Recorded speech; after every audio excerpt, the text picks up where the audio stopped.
Hello everyone. Carahsoft Technology would like to welcome you to our AppGuard webinar, China Hardware Hack Panel Discussion. Before we get started, I'd like to go over a few items. All of your lines have been muted to reduce background noise, and we hope that you take advantage of the Q&A pod on the left side of your screen to ask any questions throughout the presentation. We will do our best to answer all of your questions at the end. If for some reason we do not get to your questions, the AppGuard team at Carahsoft will follow up with you offline.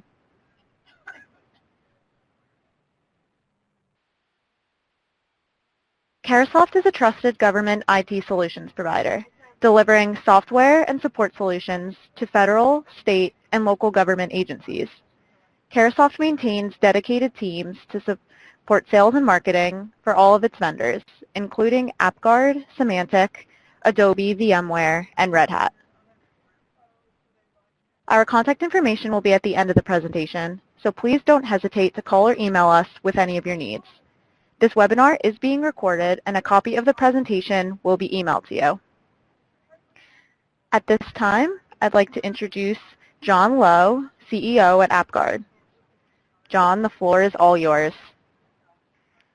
Okay, thank you, Julia, and thank you to Carahsoft for co-hosting this great webinar with us.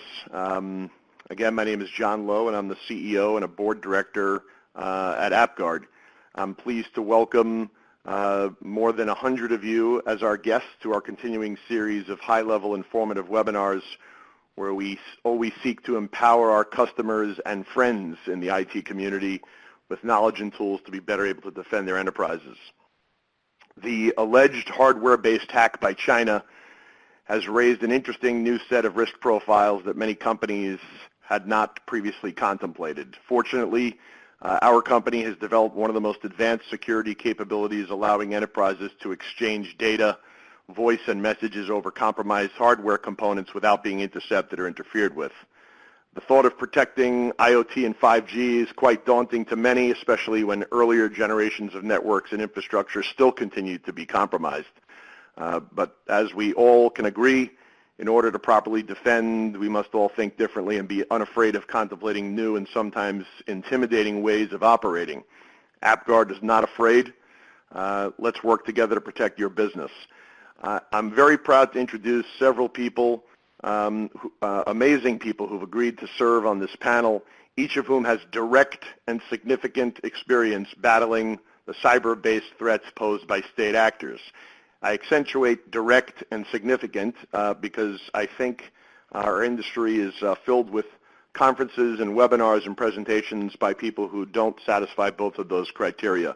We are honored to have 4 people who do, as well as a great moderator. First, let me introduce our first panelist, former Congressman Mike Rogers, who also was the former chairman of the Permanent Select Committee on Intelligence. He is a former member not only of Congress, but was an officer in the Army and an FBI special agent. In the U.S. House, he chaired the Intelligence Committee, becoming a leader on cybersecurity and national security policy. He oversaw 17 intelligence agencies, $70 billion budget. Today, Mike is a CNN national security commentator and hosts and produces CNN's Declassified. He sits on the boards of various companies and advises entities around the world, including ours. He's a distinguished fellow and trustee at the Center for the Study of Presidency and Congress and a senior fellow at Harvard University. Thank you, Mike, very much for joining us today. Our next panelist is Mark Kelton. Mark is a retired senior Central Intelligence Agency executive with 34 years of experience in intelligence operations, including 16 years of overseas service and 4 assignments in key CIA field leadership positions. He retired as CIA Deputy Director for Counterintelligence, directing CIA's counterintelligence and counterespionage programs. Mark is a senior advisor for AppGuard and a chairman of our Trustica division focused on IoT and 5G security. He's also a senior vice president for national security solutions for DynCorp International. He's also board chairman for Spookstock, a charity concert event benefiting the children of CIA and U.S. Special Operations personnel killed in the line of duty. Thank you, Mark. It's great to have you back on our panel. Our third panelist is Robert Bigman, affectionately known as Bob Bigman. Bob retired from the Central Intelligence Agency after his 30-year distinguished career and is recognized as a pioneer in the field of classified information protection. Bob developed technical measures and procedures to manage the nation's most sensitive secrets. As an information security trailblazer, Bob participated in developing security measures for government computers well before commercial industry found the Internet.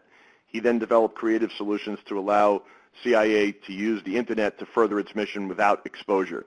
With 25 years of experience, Bob worked in every area of information and data security, the last 15 years as the agency's Chief Information Security Officer. Bob, in recognition of this, received many awards, including the Director of National Intelligence Award.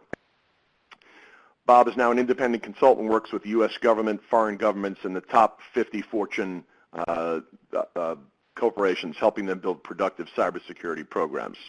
We're also pleased to have Bob as an advisor to our company. The final member of the panel is Dr. Fatih Chermakolo.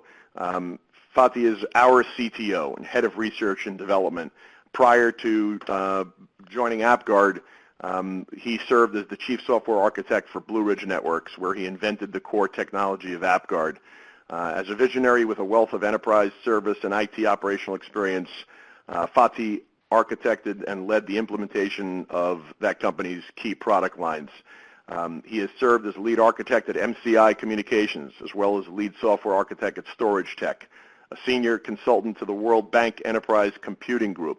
He holds 2 patents for anti-malware defense and applied cryptography in distributed systems, both of which are utilized by AppGuard. Fatih also received a BS in computer science and holds an MS in computer engineering and a PhD in computer science from George Washington University. Just a note about our panelists, not only are they qualified in reviewing their credentials, it confirms the fact that they are far more qualified to address these concerns than I am, which is why I will not be speaking on the panel. I'm only here to introduce. I would like to introduce our great moderator, Mike Lyons. Mike has an incredible combination of experience, and he will keep this flowing and interesting. He's been a CBS News military analyst since 2003. He covered a wide spectrum of military events for CBS News and radio, including all things relating to combat operations in Iraq, the events at the Abu Ghraib prison, and the battle against the Taliban. Mike served with various military organizations in both the United States and Europe in his career. He commanded Alpha Battery, 3rd Battalion, 17th Field Artillery Group in the U.S. Corps during Operation Desert Shield and Desert Storm. He served as the aide-de-camp to the General Officer in the NATO Command and received a Bachelor of Science from the U.S. Military Academy at West Point and an MBA from the Stern School of Business. We have an incredible group today. I'd like to hand it over to you, Mike, and thank everybody again. Please take it away, Mike. Thanks so much, John, and thanks everybody for joining us today. I'm Mike Lyons with CBS News, and let's jump right in here. We're talking about the China hardware hack and just the concept of hardware being hacked out there. So my first question is going to be for Mark Kelton, and it's got to do with how serious is this threat of a hardware-based hack, and through all aspects of it, from the commercial side, from the government side, and who are the kind of people that should be concerned about this kind of hack? Thank you, Mike, and thank you all for listening to the webinar today. The hardware hack is symptomatic of a holistic and really whole-of-society attack by China on the United States government, business, and industry. It's reached the point where Mike Rogers, who's also on this panel, serendipitously, said that it's reached an intolerable level. We're seeing a level of theft of U.S. technology, knowledge, intellectual property that we haven't seen since the Cold War. Of course, China's not the only nation culpable in this. Russia is also engaged in large-scale technology theft from the United States, but China's aggressiveness is particularly noteworthy in that it spans the cyber and human intelligence level in areas, in addition to sort of the 1,000 Talents Plan in 2008, which was convoked by the Chinese, and it dictates that people that are sent over here on technological exchanges and the like also collect information and bring it back. And that's fully in keeping with the 1,000 grains of sand, which was the traditional way of looking at Chinese espionage and intelligence. So we're looking at state actor from China, a state actor that's launching attacks on U.S. systems and stealing American wealth and knowledge.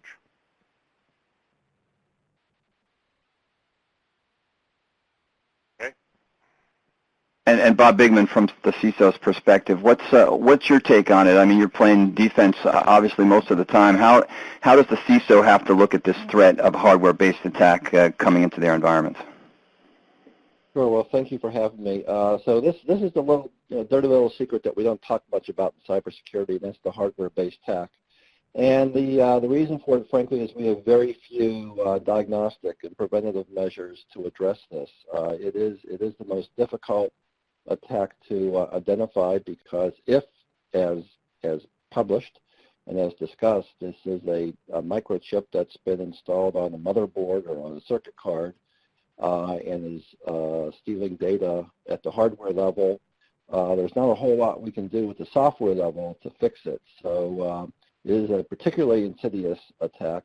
There aren't a whole lot of protection measures at this point that you can do. What I recommend, what a lot of companies are looking at, is basically how you might not be able to prevent the installation of this hardware attack, but you can look for the indications of its behavior by watching how your computer reacts and making sure you have the proper defenses in place to be able to detect things like exfil of data or processes running in memory that shouldn't be. But yeah, it is the thing we probably most worry about.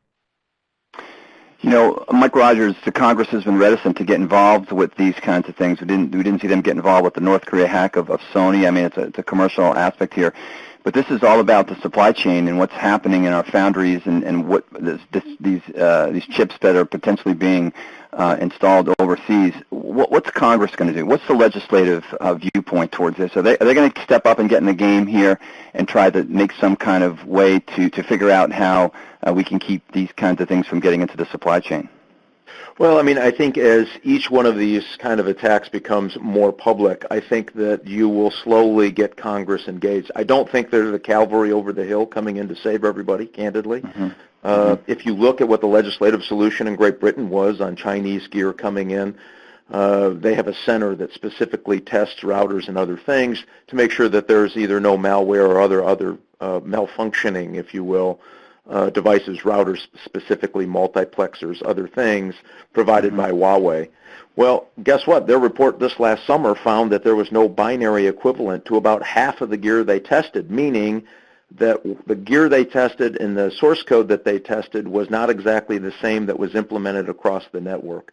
So it even tells you that that kind of a legislative system of, well, we'll just check the gear to make sure it's okay and give it a thumbs up, doesn't work. And when you look at the Chinese, and I think Mark Kelton, who I had the privilege to work with when he was both chief of station and head of counterintelligence for the CIA, framed it up pretty nicely.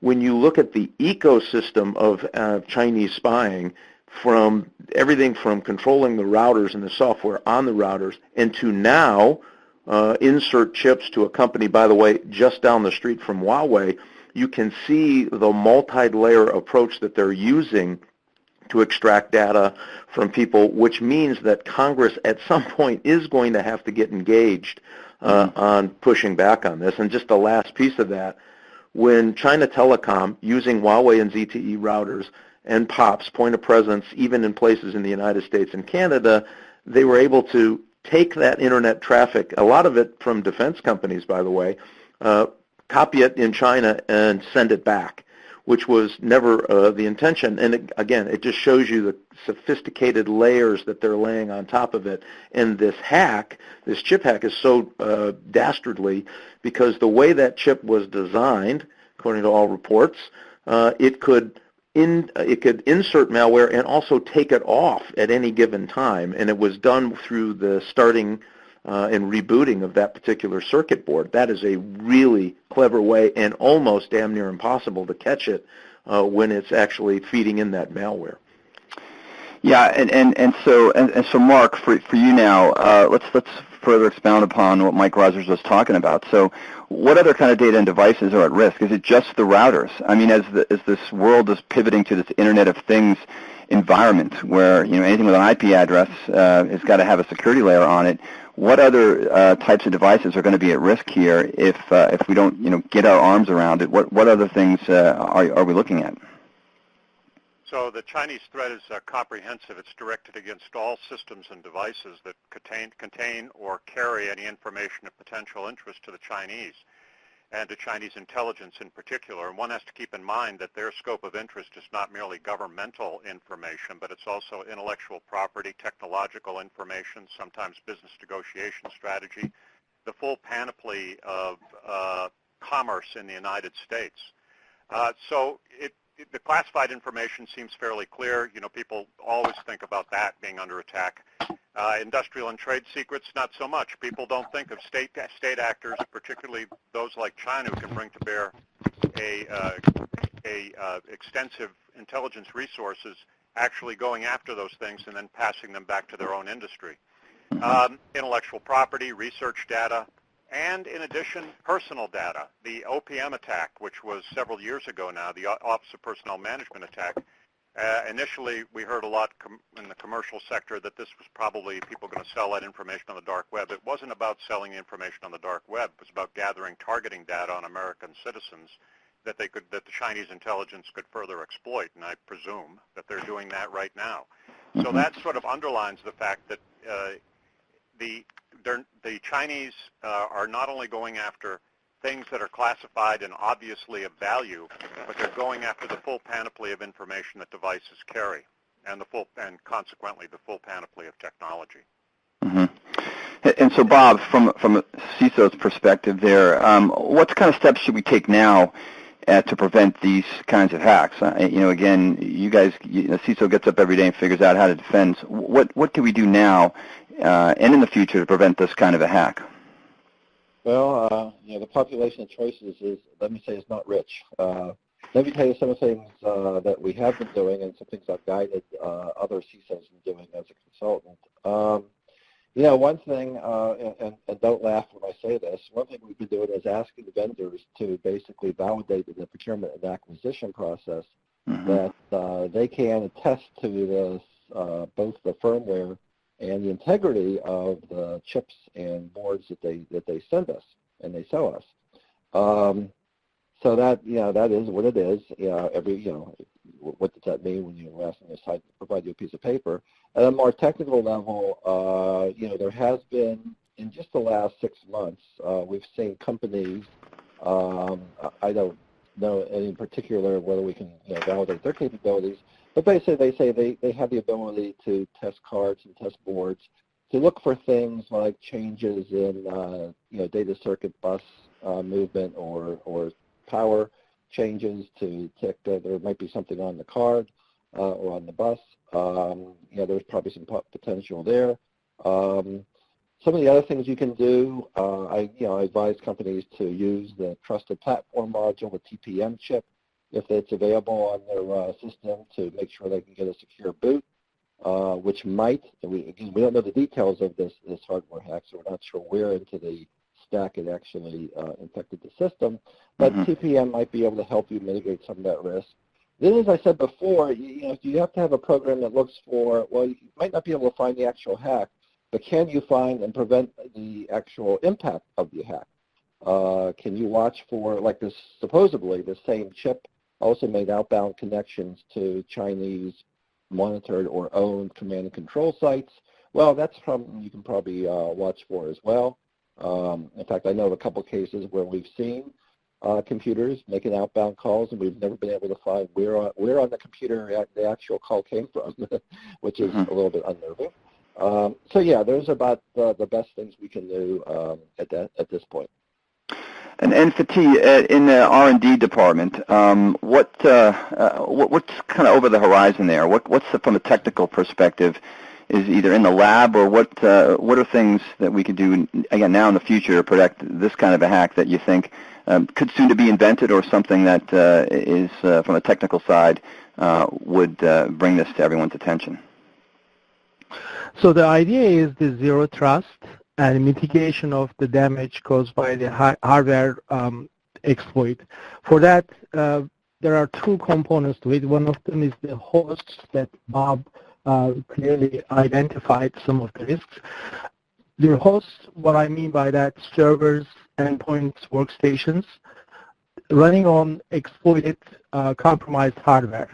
In that, what we develop is AppGuard that will mitigate the damage with dynamic process isolation and will contain harmful actions of the compromised processes. So the whole idea about these compromises is that they want to gain access to the system through command and control channels. They will hijack legitimate system processes. With AppGuard, we have the ability to isolate these processes and contain so they cannot go and do outbound contacts to command and control channels. The second part of the equation is the infrastructure, compromised infrastructure, meaning you have network appliances, routers.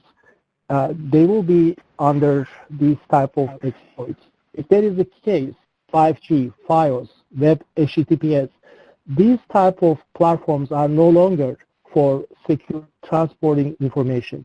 The approach needs to be taken is to seal the information at the time of the creation for privacy and data integrity, and sending after this sealing taking place in an environment, so it does not have to have the dependency on the infrastructure itself.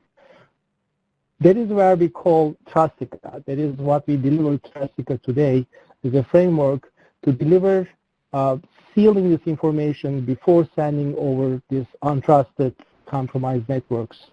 As well as Trustica's attestation capability, which Bob mentioned about the TPM is part of it, but goes beyond that actually. With that dynamic and remote attestation, Trustica helps to isolate and contain subcomponents of compromised infrastructure and caused by these hardware exploits. So two components to the products we have, one for dynamic process isolation on hosts, second one for, which is AppGuard, second one is for the infrastructure defense, which is Trustica. Okay, great. Thanks, Fatih, on that. So we sit here the day after Election Day in our country, and we've had 2 years of a lot of talk about meddling in our elections here. But I'd like to pivot into the concept of a hardware hack and what potential that could be on an upcoming election, if it had one on this. I'm asking Mike Rogers to you on that. Is Congress, again, going to get in the game here and from a legislative perspective try to figure out a way to keep this kind of hack from happening, the physical hack on some election machines out there? Is there something that you know is in either coming down range or something that they're going to get involved with? Yeah, I do think they will. There is a fund at the Secretary of our Department of State that can and should be used to at least try to harden security when it comes to machines. Now, the good news about American politics and voting is every state is wildly different. They're state-controlled elections, so the federal government can't come in and beat them and say, you will do this. But what they can do is offer the support that they need to make sure that machines themselves are not hackable. And unfortunately, there have been some test cases within the last 6 or 8 months that showed these machines could be altered so that you vote yes on a proposal and it comes out no on the proposal. And so that's the challenge they're going to have. Again, the good news is it is so separated across the country on what machines they use and how they vote. Matter of fact, in small parts in rural America, they still have cards that they use that they bring down to the courthouse at the end of the night with a vote tally on it. And so that's pretty hard to hack. So right. Two aspects of that. One is this physical getting into machines, which is the most worrisome, and then the other part is that social level influence operation that the Russians did in 2016 are now likely to do again, and we believe other intelligence services will join in on that because it does have an impact about pitting one American against another. Yeah, I mean, for sure, and I think we'll get some comments here, I'm sure, as this election goes on what that influence was at some point. Didn't seem to be the same. I didn't feel it was the same as the heat that was we saw from the presidential election. Okay, good. Let's pivot over to something different here and about similar threats. And a question for you, Mark, about the kind of the unknown unknown. And that just gets back to what else don't we know about this or similar threats? I know that the companies involved with this hack in particular have said it didn't happen, and they're trying to dismiss it. But and oftentimes we've kept our cyber deterrence a big secret. But what other similar threats are out there that really haven't been reported on in the press? And is that a good idea to keep that deterrence level a secret? When companies get hacked, they don't really come out and they don't go public with it, and they're not sharing that information. At some point, if you compare that to nuclear technology, where everyone knows if you have a nuke, you're not going to probably get involved with that country. You're not going to do anything. Why isn't that that we kind of are not more out in front with regard to similar threats, and why haven't they been reported in the press?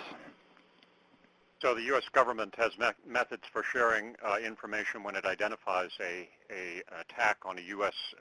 organization or company in particular. The challenge is timeliness of that. Anybody that's been involved with it knows that in most cases it's forensic. It's not anticipatory. So to talk to people about the kind of attack that could be launched on them usually comes after the fact when it's of limited utility. Conversely, American companies, there is really no medium for sharing information back with the government except episodically and single-stranded. That's a big challenge because it decreases knowledge. Now, if you look at the other side, there are nation-states, of course, there are a number of them that are capable of attacking U.S. systems, even the smallest ones, but there are some that are incentivized to do it. On the first, we've seen manifest evidence of attacks. So you've got Russia, you've got China, you've got Iran. One thing that people really don't understand, and it's a simple point, but I think that people that are outside of the intelligence community really do need to understand, is that the U.S. intelligence community has no mandate to collect industrial and trade secrets from foreign adversaries or countries. That is not true of most intelligence services around the world. Most intelligence services do have a mandate. In the case of China, Russia, a direct mandate to attack adversary or friendly industrial information, trade secrets, intellectual property, and then they share that information with their own state-owned companies or companies that are close to the government to increase their competitive advantage. And we're seeing that, of course, in China in particular, where you get the theft of military technology, most notable, and you see prototypes of military systems that come off the Chinese lines that resemble in shape and in form and in function U.S. systems. So they're stealing our intellectual property, but it's also endangering the national security of the United States. Yeah, Mark, quick follow-up to that. So how would you describe then the robustness of that Chinese effort to hack U.S. companies and the government? I mean, in either manpower or money, and what's the effort on that? Is it approaching some kind of a warfare on some level? I mean, and what the U.S. response should be? Yeah, it is approaching warfare on a level. I mean, it's part of an overarching Chinese strategy, of course, to degrade the United States as a strategic adversary or potential adversary, and that's in keeping with broader policy. The Chinese intelligence services, particularly MSS and the PLA, can direct considerable resources against the American target, and they regard us as an adversary or a coming adversary, and you see that increasingly in the bellicose language coming out of China. So we're in a position where the United States is only now beginning to turn to that threat. I mean, the United States has many strategic challenges worldwide, but Chinese aggressiveness, we see it in East Asia. It's manifest in the islands that they're militarizing, but also in the way they're treating the countries around them, and trying to extend Chinese influence and through them in the One Belt, One Road initiative and China 2025 initiative, which is really about making sure that China has no technological dependency and, in fact, making others outside China dependent on Chinese technology, particularly Huawei and ZTE in the 5G environment, where they're effectively trying to extend the Chinese surveillance state worldwide to the detriment of the United States. Yeah. And I know there's other adversaries looking to do the same thing, but don't have the same level of resources that the Chinese have, both in material and in dollars. So, Bob, question for you then about enterprises right now. What can they do to audit and determine if they've been impacted by a hardware hack? And where can CISOs be looking for good information on this situation and to try to play defense internally from a hardware perspective? Yeah, so well, before we talk about audit, I think there's still a lot of preventive things they can do. As I mentioned, you have to, try to use trusted firmware to the degree you can possible. You need to have a trusted chain of trust when you boot your systems and use a certificate that's tied to the chain of trust that allows you to get, some degree of confidence that the operating system you just loaded in the computer is trustable. Then, as Fatih mentioned with the idea of AppGuard, you have to have some control over the processes that the computers load in memory, and that's done through some combination of whitelisting and application protection, very much like something AppGuard provides. That will at least give you the ability to know that you've got some degree of confidence that the things running in the memory of that PC are at least, I'll say, trustable, right? And then I would say after that, you really have to monitor communications. I'm really shocked how poorly most organizations globally do in not actually monitoring their network communications, from the network drivers all the way up to the web applications and everything in between. If you pay attention and watch that, there's a good chance you're going to see malicious behavior and be able to identify it, because no matter how you hack a computer, whether you do it through the hardware, the software, there's going to be communications involved somewhere, as it seems to be in this last hack. If you're not monitoring that behavior and watching what's going in and out of your network, or even what's going in intra-network as well, then you're going to have difficulty. The companies that are doing this well are in fact identifying malware, including, by the way, 0 days as well. Mm-hmm.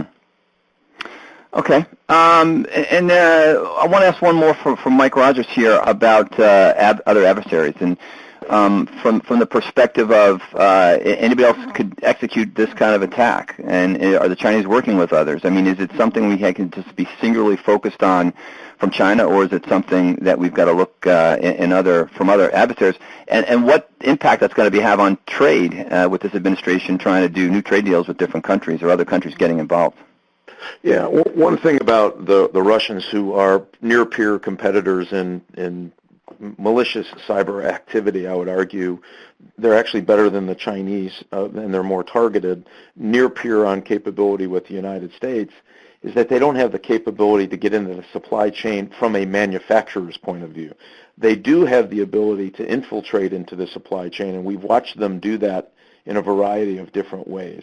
And so I would worry about a focused operation on behalf of the Russians, GRU, SVR, others, to find a hardware hack into the supply chain. We know that they know how to do it. They've done it in the past. I'm going to guarantee you they're going to try to do this again. And the interesting thing we found between China and Russia, China is emulating some of the things that the Russians have been doing over time, including open recruiting of political figures. We just had an Australian a member of parliament who was recruited and on the Chinese payroll, much like the Russians did to us when they recruited a congressman in the 30s. And so we're watching the parallels between the two. So we know that there is some, at least limited, exchange on intelligence operations. And I would watch for the Russians as well as the Chinese to get better and better about infiltrating our supply chain with physical attacks. Again, it's harder to do, but if anyone can do it, I would argue the Chinese would have a hard time doing it the way that the Russians could do it, and that's something that would be very difficult for us to detect if they remove something from the supply chain and put it back in an altered state. That's the one thing that we worry about with the Russians. Yeah, no, and the fact that we're not manufacturing a lot of this on our shores anymore, so we don't have that physical way to look at it, but that kind of technology as well. Fatih, let me shift to you here about the attack in itself, and if it was different from anything that you've seen in the past, and or other technologies that are being designed, or what can be used in order to figure out whether they'll be impactful in the future to try to prevent something like this. Yeah, the attack itself was an attempt to poison infrastructure servers widely used by the reputable companies. And it had a small imprint of a silicon device implanted on the motherboard, as you know. And in this case, the intent of the attack is most likely industrial espionage, and it impacts, of course, cloud-based computing, cloud services, and emerging IoT infrastructures. So the defense against this requires, as Bob mentioned, trust infrastructure, which we deliver that through what we call Trustica, going over untrusted infrastructure, sealing information at the time it's generated, and also defending servers, assuming that the attacks will always be there, will always take place. Instead of trying to detect, which may take months, if not years, try to mitigate the risk, try to mitigate the damage caused by this type of attacks. For that, to defend the hosts and servers, we already have the AppGuard dynamic process isolation combination with memory protection. These are part of the technologies that we have today. And chain root of trust, TPMs, is part of our defense as a part of our technologies that we are today deploying on Trustica. Trustica is a platform for green IoT, V2X, as well as for the environment, protecting the IoT infrastructure, security over the safety. So we already have these technologies in place, and I think this is what we, going forward, need to probably educate and enable this technology to be part of the infrastructure, as opposed to trying to detect and react. It has to be, mitigation has to be part of the entire infrastructure with our technology that we already have today with AppGuard as well as with Trustica. Okay, and let me we're going to pivot now into some questions that the audience has been so graciously put out there to ask for us, and the first question we've got comes from Bob Carver, and I'm going to come back to you, Fatah, to talk about.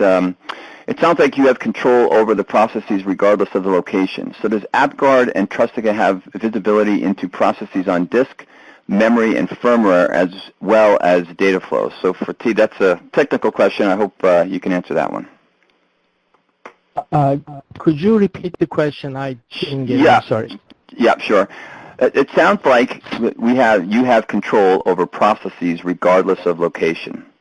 Does AppGuard and Trustica have visibility into processes on disk, memory, and firmware, as well as data flows? Yes, the processes are part of the server or endpoints is a part of the operating system.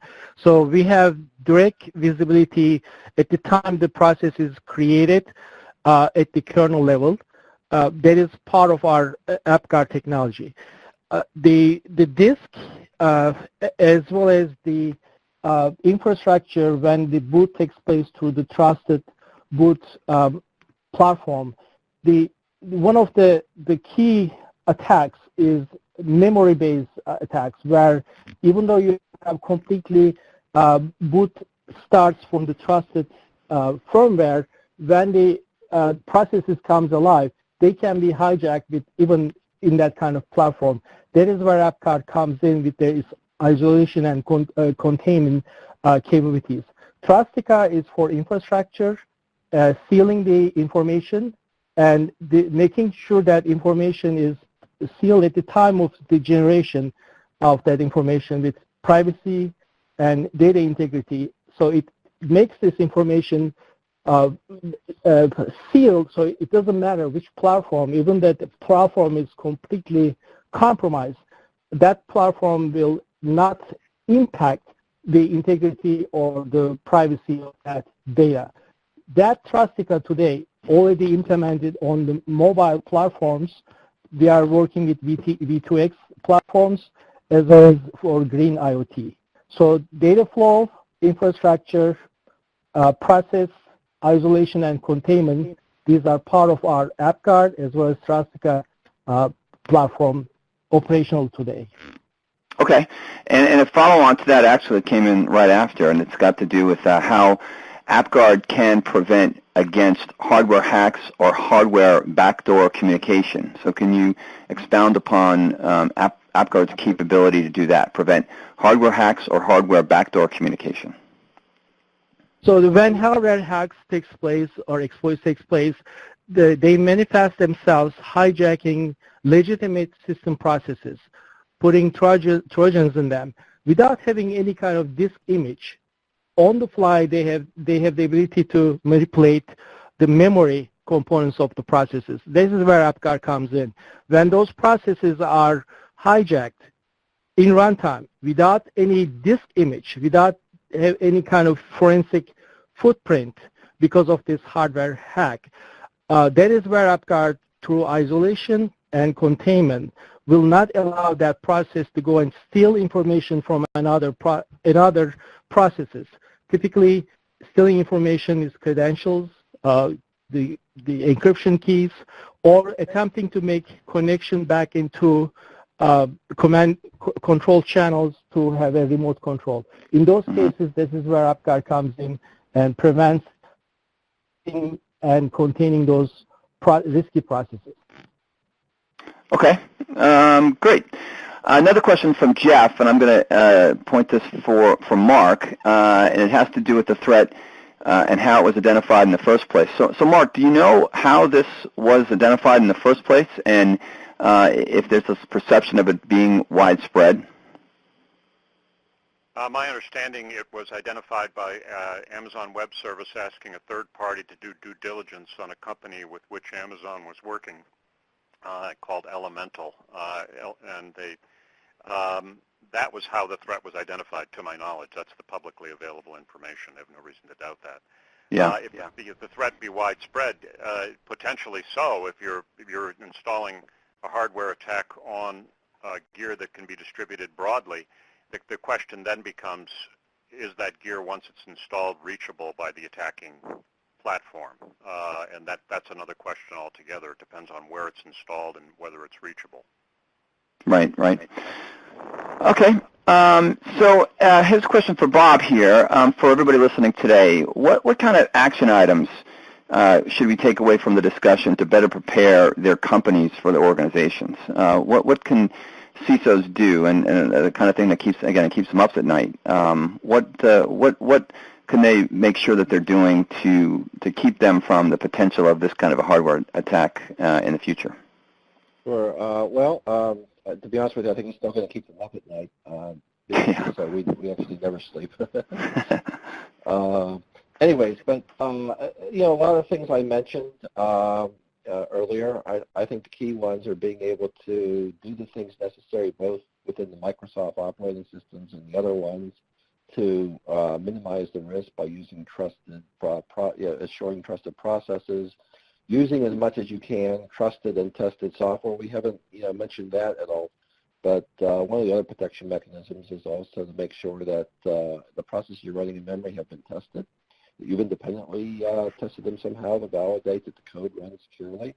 And as the team mentioned, you have some ability as well to look into memory and look and see what programs get loaded, what programs inject code into other programs, to ensure that it all follows some type of trusted path, right? That's kind of a key process.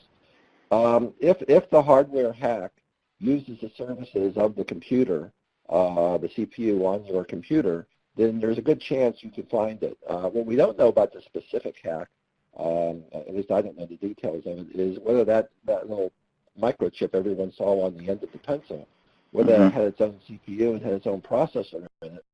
Well, then we got big problems, because it's not using the computer CPU to steal data. It's doing everything on its own. Right now, the only thing you can do is hope that you don't have that problem. There's not a whole lot other than maybe some of the new technologies that are coming out to do board level testing, but that's not yet available. I'll be honest with you, there's not a whole lot if it's that most sinister type of attack. I would suggest, hope you don't have that. Okay. And kind of a follow-up to that, can enterprises right now do some kind of audit to determine if they've been impacted by this specific hack? That specific hack that we read about? Yeah. No, not really. Yeah. I mean, unless you want to go to every card on every board, and every computer, every device, laptops, desktops, servers, and go through. I don't know if you ever seen how many cards are inside some of the new server base. There's a lot. Yeah. Mm-hmm. And look at each one of them. And I'm not sure that you're going to be looking for the same thing twice. Yeah. They may have used different types of hardware in their attack. Realistically, no. You can't do something about that at this point. Yeah. Okay, I want to ask Mike Rogers a question. I want to ask you to look into your crystal ball, look over the horizon a little bit, and see what's it going to look like 2 years from now, 4 years from now, and whether we're going to see more of these kinds of attacks, whether companies should be more concerned about them, and getting back to that legislative aspect of it, will the government get more involved with this? Yeah, I don't know. I hope so. We've been working on the legislature trying to get them to do a Huawei ZTE 2.0 investigation. I think the information that our intelligence services have today are much better than when we released the report in 2012. And China has been very, very clear, and I think Mark Kelton alluded to this earlier. The China 2025 is not just that they want to be able to, they call it Made in China 2025. They have also called it data dominance by 2025. I think this only gets worse. Mm-hmm. It is not going to get better. I think they're going to be more aggressive. I mean, think about this China Telecom effort that happened about 2 weeks ago, mm-hmm. where they just decided they were going to move data traffic from Canada in the United States, take a picture of it in China, copy it, and send it back. Hard to hide that because the volume of the traffic was so large.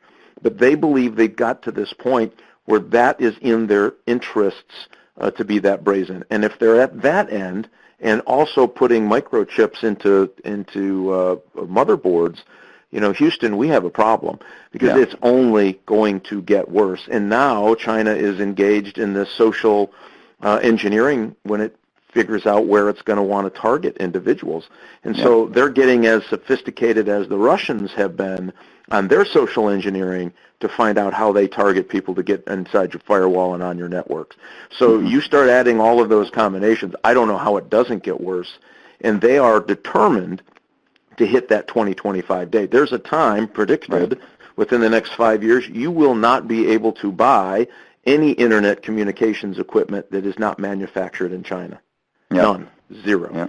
I mean, that is a significant problem because they've already exhibited what they're going to do to our supply chain if they have any leeway to do it. And they're going to do it. And so I hope Congress gets involved. I know that there's a core small group that's interested in having these discussions. But what does it look like? I mean, in some cases, and I've told them, gosh, if you can show that a company A has stolen that intellectual property from somebody, and then that company is listed on the New York Stock Exchange, maybe we ought to throw them off the stock exchange. I mean, try to find creative ways that we can start to push back on the intellectual property theft behavior, and as well as the espionage piece. And it's getting more difficult to do that because they are gaining more control across not just the United States. I mean, we've done a fine job of saying Huawei isn't welcome here. But that touches our Canadian friends haven't been as good. They're in Mexico in a big way. The Brits keep telling us that, nothing to see here, don't worry about it, even though their own report shows that there's problems there. And so, again, it's getting worse by the day, not the month. And let's just hope after the dust settles on this election that we can, calmer heads will prevail on what we have our efforts to do on trying to push back on China's data 2025 dominance plan. Yeah, absolutely, and it's to your point, it's something we've got to wake up to. And Mark, same question for you. Look in your crystal ball and Internet of Things, all these devices now that are going to soon be on the network that, to Mike Rogers' point, won't be manufactured in the U.S. What should we be more concerned? Will we see more widespread of this kind of attack? What is the nature of the hardware-based attack? So this hardware-based attack is reflective of a broader Chinese strategy. As I said earlier, China, has an intent to degrade the U.S. as a strategic threat to them, as they picture it. So we should expect this to increase. I thoroughly agree with Mike on that. There's no reason to think that this will stop. Last week, the Department of Justice announced an initiative to try to concentrate on the Chinese espionage threat. This is good. There've been, if you looked in the paper recently, there's been a number of arrests for Chinese industrial espionage, a GE engineer, a former Apple employee. So there have been people being arrested for that. So the Chinese threat, the hardware hack, cyber attacks, just straight hacking, insider threat, all of that manifests itself today in a comprehensive Chinese effort to attack U.S. government and industry targets. Yep. I should also say that personal data is also at risk. And so Bob Bigman, my last question for the panel for you today is the same as for Mike and Mark, and that has got to do with look in your crystal ball, look over the horizon. What kind of companies in particular have got to be concerned about this kind of attack, and do you see more of it happening? Yeah, I mean, I have to echo both Mark's and Congressman Rogers' comments. It's clearly going to get worse. We don't even know today how bad it is. It's hard to say exactly how much worse it could get. I wish I had better answers for you. I don't. What I think you're going to see is an increase, not just in, I know the topic here is hardware attacks. I'm as concerned with software supply attacks against the supply chain as well. If you look over the last year, some of the attacks that occurred against like Intel's active management technology capability, where they basically connect into service and check and monitor the performance of the firmware off the network. This is, the attack surface here is wide and deep. And the only thing we have to offer to date is, really good cyber hygiene and using, smart products. I like the idea, although I'm a techie, but I like the idea that Congressman Rogers said, you have to look about, hitting them back where it really hurts in the financial. I think, at least in the short term, I think that might be the better answer here. Yep. Well, great. That's a terrific answer, and thank you, panel, for all those terrific answers. At this point, I'm going to throw it back to John Lowe, the CEO of AppGuard. Thanks very much, everybody. Yeah, thank you, everybody. That was fantastic. A quick closing. Many of you know AppGuard provides the most effective endpoint security software in the world. You can speak with Carahsoft about that after this call or with us. We have a complete and robust capability that is already in the market worldwide. As far as the Trustica capability for IoT and 5G, this is also ready now. We saw this threat coming 18 months ago and began development, and that product is now ready to protect your communication and data exchange worldwide, even over compromised hardware. So I encourage you to learn more about what we're doing if you're not already a customer. And I thank Congressman Rogers, Mark Kelton, Bob Bigman, Dr. Termacolo, and of course our moderator Mike Lyons. And I thank Carahsoft and each of you who participated and listened in. Thanks for your time. Back to you, Julia. Thank you, John. If you could all please take a moment to answer the polling questions currently displayed on your screen, it would be greatly appreciated. I want to thank all of our participants, as well as Mike Lyons, John Lowe, and all of the panelists today for being with us. We hope this webinar has been helpful to you and your organization. If you have any further questions or would like to request more information, feel free to contact the AppGuard team at Carahsoft. Our contact information is displayed on your screen, so please don't hesitate to call or email us. Thank you, everyone, and have a great day.